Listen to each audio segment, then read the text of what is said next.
एक ऋषि जो पुराने आयुर्वेद और योग के विशेषज्ञ थे, एक नगर के बाहर अपनी कुटिया बनाकर रहा करते थे। एक दिन उस नगर का सबसे अमीर आदमी उनके पास आया। अमीर व्यक्ति देखने में कुछ बीमार सा लग रहा था। उसने आते ही ऋषि को प्रणाम किया और एक धीमी सी दर्द भरी आवाज में कहना शुरू किया, मुनिवर, मैं इस नगर का सबसे अमीर इंसान हूँ।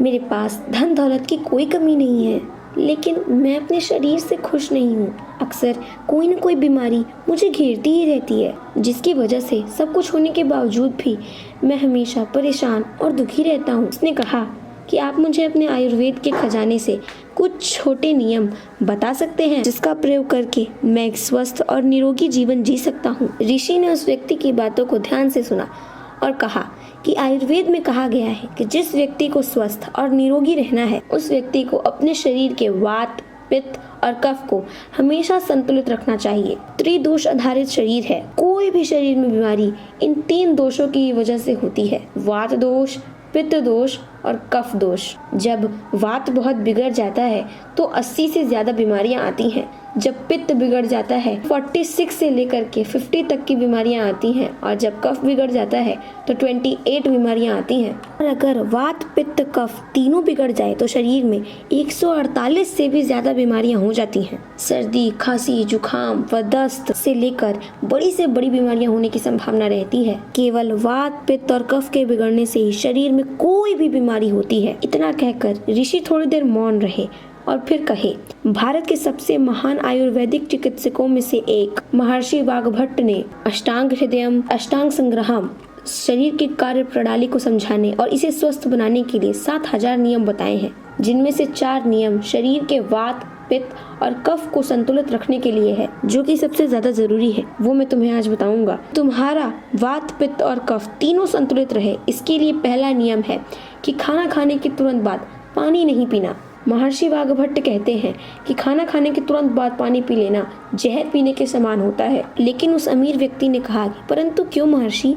तो ऋषि ने कहा कि जब हम खाना खाते हैं तो वो हमारे पेट में जाता है, जिसे संस्कृत में जठर कहते हैं। इस खाने को पचाने के लिए जठर से अम्ल निकलता है, जिसे जठर अग्नि भी कहते हैं। अब यहाँ हमारा खाना अम्ल के माध्यम से चलता है, जिसे सरल भाषा में लोग पाचन कहते हैं। लेकिन अगर हम खाना खाने के तुरंत बाद पानी पी लेते हैं तो यह हमारी जठर अग्नि को शांत कर देता है, यानी कि हमारा अम्ल पानी में घुलकर बहुत ही पतला हो जाता है, जिससे पाचन क्रिया अच्छे से नहीं हो पाती है और ये खाना वहीं पड़ा रहता है और सड़ता रहता है। और ये सड़ता हुआ खाना हमारे पेट में 100 से अधिक जहर पैदा करता है, जो कि इंसान के शरीर में 80 से अधिक बीमारियां पैदा करती हैं। पेट में गैस बनना, जलन पड़ना, पेट से गुड़गुड़ की आवाज आना उन्हीं को होती है जिनका खाना ठीक से पचता नहीं है। और खाने का ठीक से न पचने का सबसे बड़ा कारण है खाने के तुरंत बाद पानी पीना। उस व्यक्ति ने कहा कि परंतु ऋषि मुनि, खाने के कितने घंटे बाद पानी नहीं पीना चाहिए?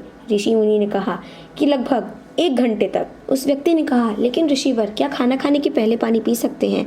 ऋषि ने कहा, बिल्कुल, खाना खाने के पहले पानी पी सकते हैं, परंतु तुरंत पहले नहीं।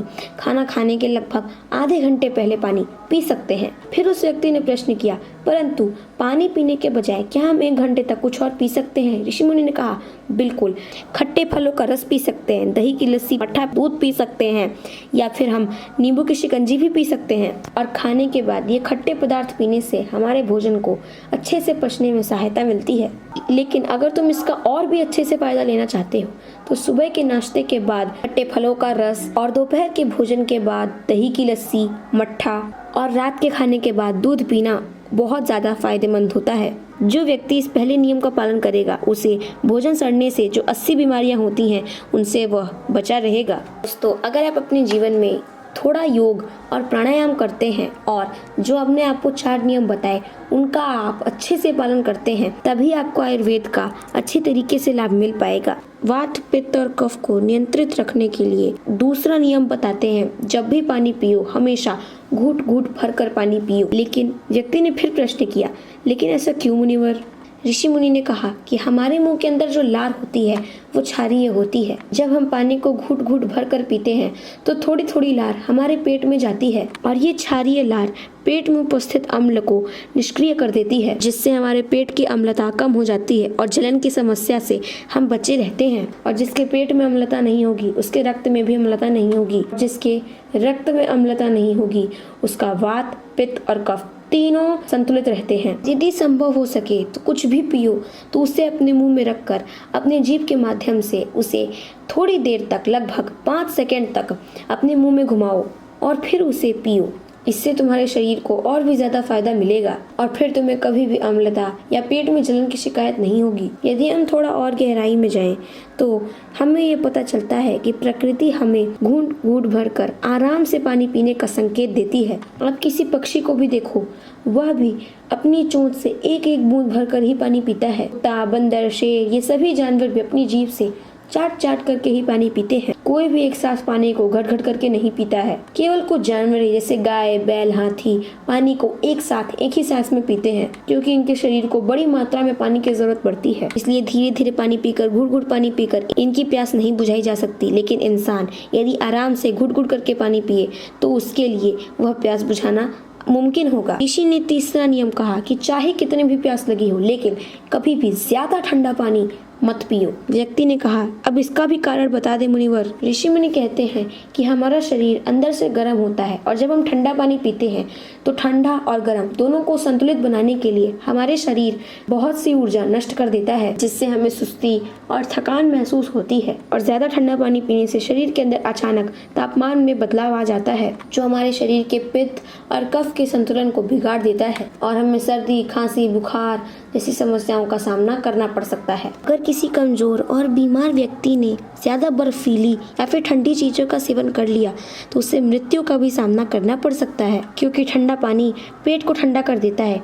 पेट का ठंडा होते ही उधर ठंडा हो जाता है, उसके ठंडा होते ही मस्तिष्क ठंडा हो जाता है और मस्तिष्क के ठंडा होते ही इंसान का पूरा शरीर ठंडा पड़ जाता है और शरीर ठंडा पड़ते ही इंसान की मृत्यु हो जाती है। इसलिए महर्षि वाघभट्ट ने ज्यादा ठंडे पानी के सेवन को गलत बताया है। महर्षि वाघभट्ट कहते हैं कि वात, पित्त और कफ को संतुलित करने के लिए चौथा सबसे बड़ा नियम है, सुबह उठते ही सबसे पहले पानी पियो। यानी कि सुबह जैसे ही तुम्हारी आंखें खुले जितना हो सके उतना पानी पियो। ये 2 बड़े ही फायदे हैं।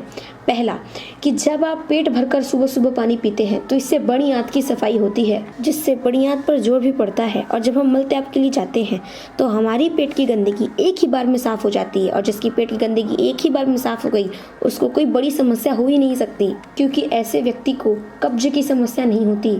और ये बात हर कोई जानता है कि कब्ज सभी बीमारियों की जड़ है। सुबह सुबह पानी पीने का दूसरा फायदा है कि हमारे पेट में सुबह सुबह अम्ल की मात्रा बहुत अधिक होती है और जब हम सबसे ज्यादा पानी पीते हैं तो हमारे मुंह की लार जो कि क्षारीय होती है वो हमारे पेट में जाकर अम्ल को शांत कर देती है। तो ये थे महर्षि वाघभट्ट के द्वारा बताए हुए 4 नियम। अगर कोई व्यक्ति इन 4 नियमों का अपने जीवन में अच्छे तरीके से प्रयोग करता है, 148 से भी ज्यादा बीमारियां उनसे वह बचा रहेगा।